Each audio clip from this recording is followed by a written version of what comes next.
మనం చూసినట్లయితే ఇందాక చదవబడిన సామెతల 30వ అధ్యాయంలో 12వ వచనంలో ఇంకొక మాట ఉంటుంది.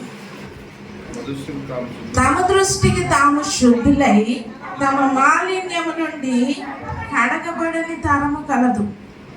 ఈ భక్తి ఎలా ఉందంటే తమ దృష్టికి తాము రక్షణ పొందుకోండి, రాకడ వస్తుంది, దేవుని యొక్క రాకడ సమీపంగా ఉంది, మారు మనసు పొందండి, సంపూర్ణంగా ప్రభువు దగ్గర మనం సమర్పించుకోండి అని చెప్పినప్పుడు మనం ఏమంటామంటే, అయ్యగారు నేను బాగానే ప్రార్థన చేసుకుంటున్నాను, నేను ఇంట్లోనే పాపాలు ఒప్పుకుంటున్నాను, లేదంటే నాకు మీరు చెప్పిన అన్ని వాక్యాలన్నీ నా నోట్లోనే. కొంతమంది అంటారు యేసయ్య నా గుండెల్లో చొక్కా ఇప్పి చూపిస్తాడు.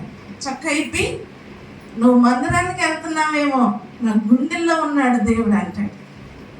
తమ దృష్టికి తాము శుద్ధులై, తమ దృష్టికి తాము తమ మాలిన్యము కనగబడిందా? దేవుని దృష్టికి నువ్వు శుద్ధుడిగా మారావా? దేవుని దృష్టికి నువ్వు నీతిమంతుడిగా మారావా? దేవుని దృష్టిలో నువ్వు పరిశుద్ధ ఆత్మ చేత సంపూర్ణమైన విడుదలను పొందుకున్నావా? బైబిల్లో నతానియేలు అనే ఒక ఆయన ఉన్నాడు.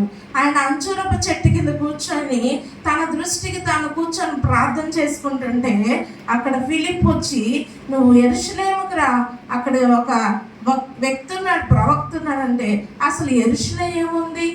మంచిదేమైనా ఉందా? ఏమీ లేదు. అక్కడే దేవుడు ఉన్నాడు అంటారు కొంతమంది, అక్కడే మారు మనసు ఉందా అంటారు కొంతమంది, అక్కడే దేవుని యొక్క విలువ